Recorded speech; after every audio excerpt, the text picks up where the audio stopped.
Assalamualaikum warahmatullahi wabarakatuh. Perkenalkan, kami dari kelompok 2 akan mempresentasikan masa bayi perkembangan sosio-emosional. Halo teman-teman, kami dari kelompok 2. Berikut adalah anggota kami. Yang pertama, Muhammad Rifki Akil Asikin, yaitu saya sendiri.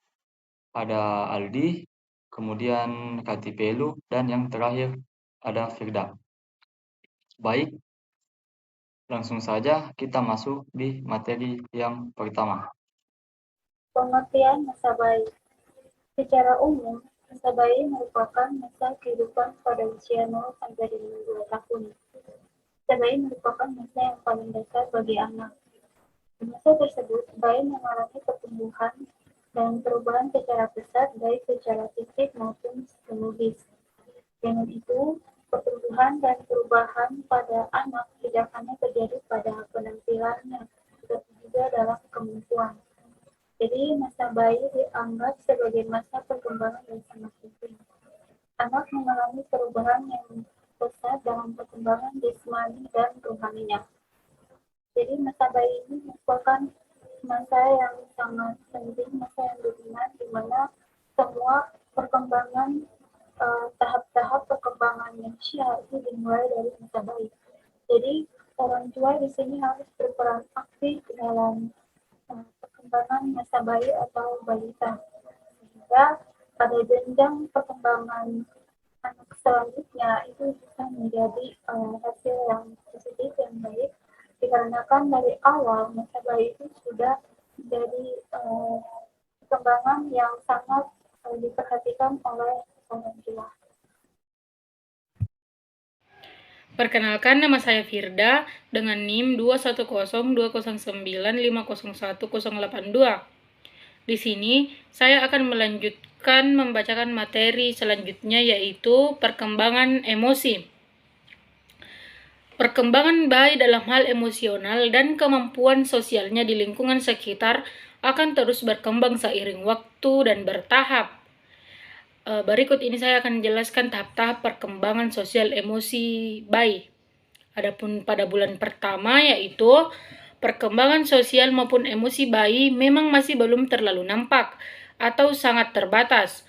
Namun, perlu diketahui bahwa si kecil sudah bisa bersosialisasi dengan sekitar meski hanya dengan kontak mata, tangisan, maupun gerakan tubuh ketika dia mendengar suara yang sangat tidak asing untuknya, seperti suara ibu dan ayahnya.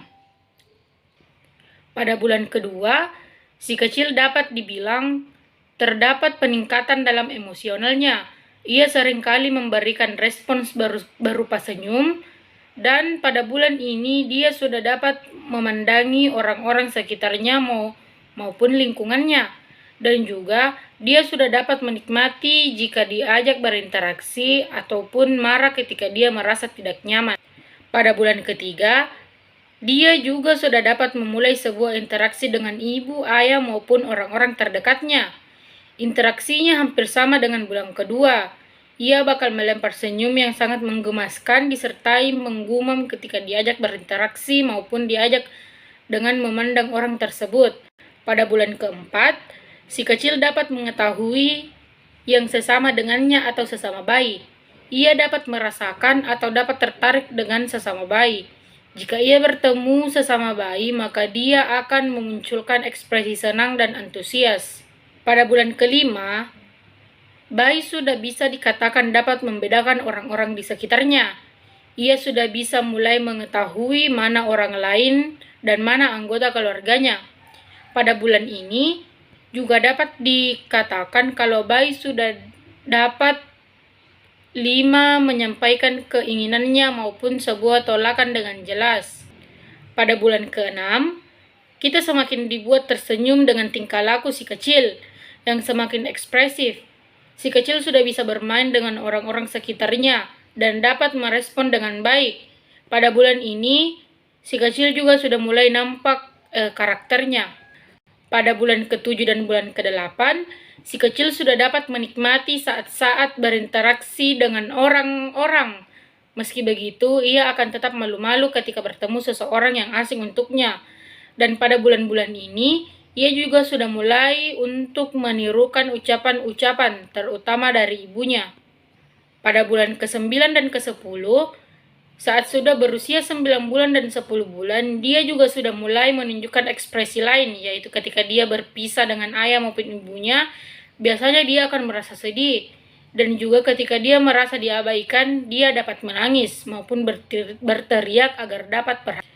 Bulan ke-11 dan bulan ke-12, bayi sudah dapat mempelajari apa itu kasih sayang dan bagaimana bentuknya, seperti kontak fisik yang biasa dilakukan oleh orang tuanya, seperti mencium atau memeluknya, dan bayi juga tak segan untuk membagi rasa kasih sayang tersebut ke orang sekitar, seperti saat diminta untuk memberikan sebuah ciuman di pipi, bayi akan dengan senang hati memberikannya.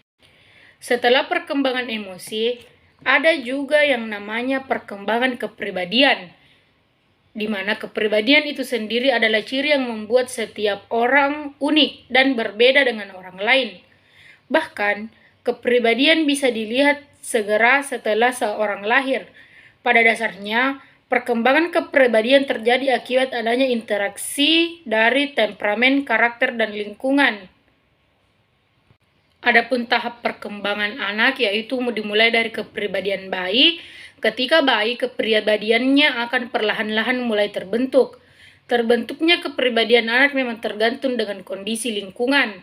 Pada tahapan ini, bayi akan belajar pelajaran kepribadian yang paling dasar, yaitu kepercayaan dan kasih sayang. Tahap kedua ada kepribadian balita.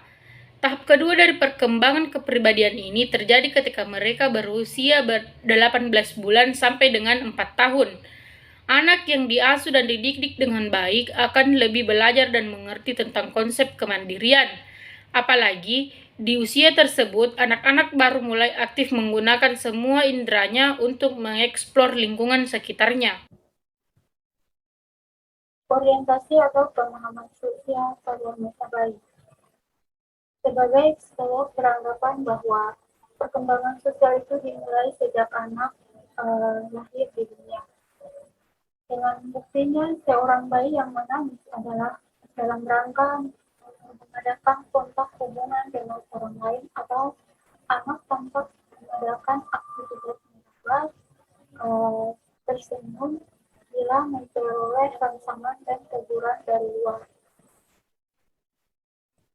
Pada usia 2-3 bulan, bayi sudah dapat membedakan antara orang dan bukan orang, serta orang-orang manakah yang dapat menjadi kebutuhan dirinya dan akan merasa puas jika bersama orang lain, dan merasa tidak puas jika ditinggal sendirian.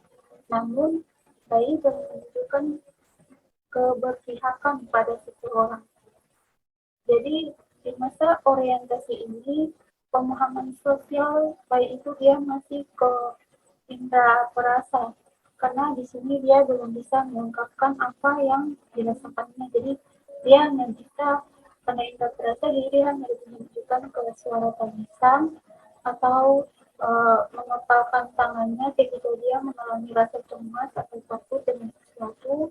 Terus pihak kita sebagai sebagai orang tua itu harus memperhatikan kontak-kontak tersebut dengan baik. Dan jika bayi menangis itu kan ada kemungkinan bisa saja dia lapar, bisa saja dia mengantuk dan sebagainya. Assalamualaikum warahmatullahi wabarakatuh. Terima kasih atas kesempatan yang diberikan. Di sini saya ingin menjelaskan masalah perbedaan individual dan dalam kelekatan. Namun sebelumnya saya ingin menyinggung dulu masalah pengertian kelekatan. Istilah attachment atau kelekatan pertama kali dikemukakan oleh seorang psikologi dari Inggris pada tahun 1958 bernama John Bowlby. Kemudian formulasi yang lebih lengkap dikemukakan oleh Mary Ainsworth pada tahun 1969. Menurut Bowlby dalam Sanford 2002, attachment adalah adanya suatu relasi atau hubungan antara figur sosial tertentu dengan suatu fenomena tertentu yang dianggap mencerminkan karakteristik relasi yang unik. Attachment akan bertahan cukup lama dalam rentang kehidupan manusia yang diawali dengan kelekatan anak pada ibu atau figur lain pengganti ibu. Penekanan pentingnya attachment pada tahun pertama kehidupan dan juga pentingnya sikap tanggap orang tua yang mengasihi bayinya juga dijabarkan oleh psikiater Inggris John Bowlby 1969. Bowlby meyakini adanya attachment secara narulia antara ibu dan bayinya. Sang bayi pun melakukan usaha-usaha untuk mempertahankan kedekatannya dengan sang ibu.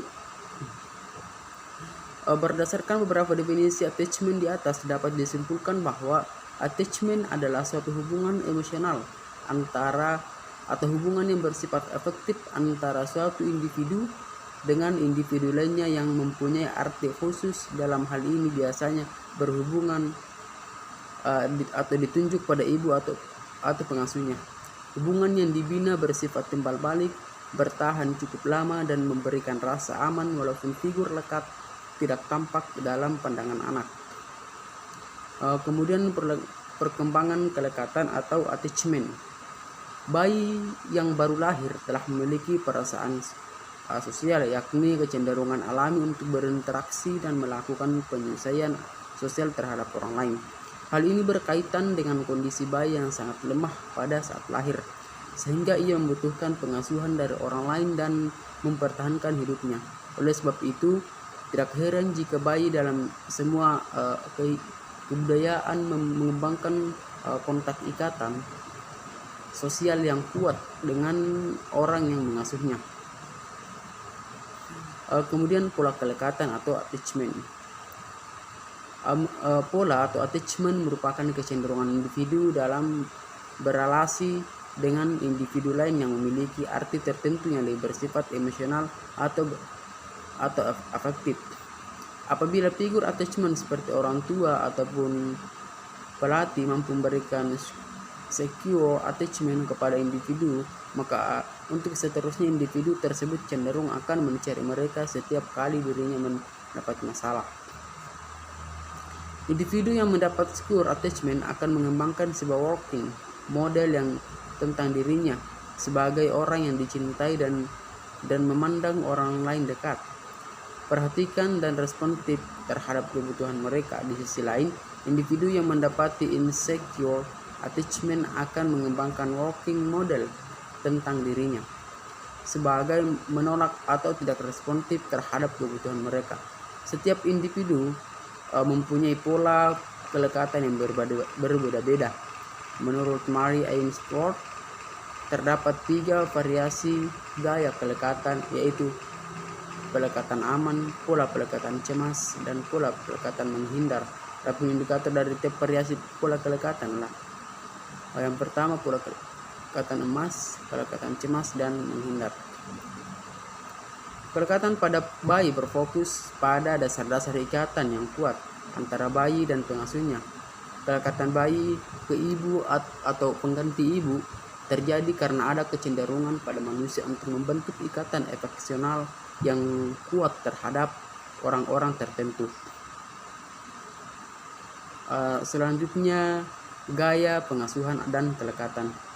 Menurut Hardworking dan Whitehead, bahwa pengasuhan adalah proses interaksi total antara orang tua dan anak, seperti pemeliharaan, pemberian makan, membersihkan, melindungi, dan proses sosialisasi anak dan lingkungan sekitar. Orang tua akan menerapkan pengasuhan yang terbaik bagi anak, dan orang tua akan menjadi contoh bagi anaknya. Selanjutnya ada pengaruh konteks sosial, baik keluarga dan tempat penitipan terhadap perkembangan bayi. Pada dasarnya, peran orang tua dalam pengasuhan sangatlah penting. Beberapa prinsip pokok pengasuhan dalam proses perkembangan anak yang perlu orang tua lakukan yaitu membangun komunikasi yang baik dengan anak, berilah kesempatan pada anak untuk mengekspresikan harapannya agar merasa dihargai dan diterima. Keberhasilan kembang anak dipengaruhi oleh faktor lingkungan, mulai dari lingkungan keluarga hingga masyarakat luas. Kondisi yang optimal di rumah, pemenuhan nutrisi yang cukup, dan interaksi antar orang tua maupun dengan anak sangat mempengaruhi perkembangan dan perilaku anak. Jadi dapat disimpulkan, perkembangan si bayi sangat berbeda apabila dia dititipkan kepada tempat penitipan ataupun dia dirawat sendiri oleh kedua orang tuanya. Stimulasi perkembangan sosio-emosional. Pemberian stimulasi akan lebih efektif apabila memperhatikan kebutuhan anak sesuai dengan tahap-tahap perkembangannya. Pada tahap perkembangan awal anak berada pada tahap sensori motorik. Pada tahun-tahun pertama, anak belajar mendengarkan. Stimulus verbal pada periode ini sangat penting untuk perkembangan bahasa anak pada tahun pertama kehidupannya. Kualitas dan kuantitas vokal seorang anak dapat bertambah dengan stimulasi verbal dan anak akan belajar menyebutkan kata-kata yang didengarnya. Tetapi, bila stimulasi auditif terlalu banyak atau lingkungan yang ribut, anak akan mengalami kesukaran atau kesusahan dalam membedakan berbagai macam suara. Stimulus verbal pada periode ini sangat penting untuk perkembangan bahasa anak pada tahun pertama kehidupannya. Baik, saya kira itu presentasi dari kami. Kami dari kelompok 2 mengucapkan terima kasih banyak. Apabila ada salah kata atau kekurangan, mohon dimaafkan. Wassalamualaikum warahmatullahi wabarakatuh.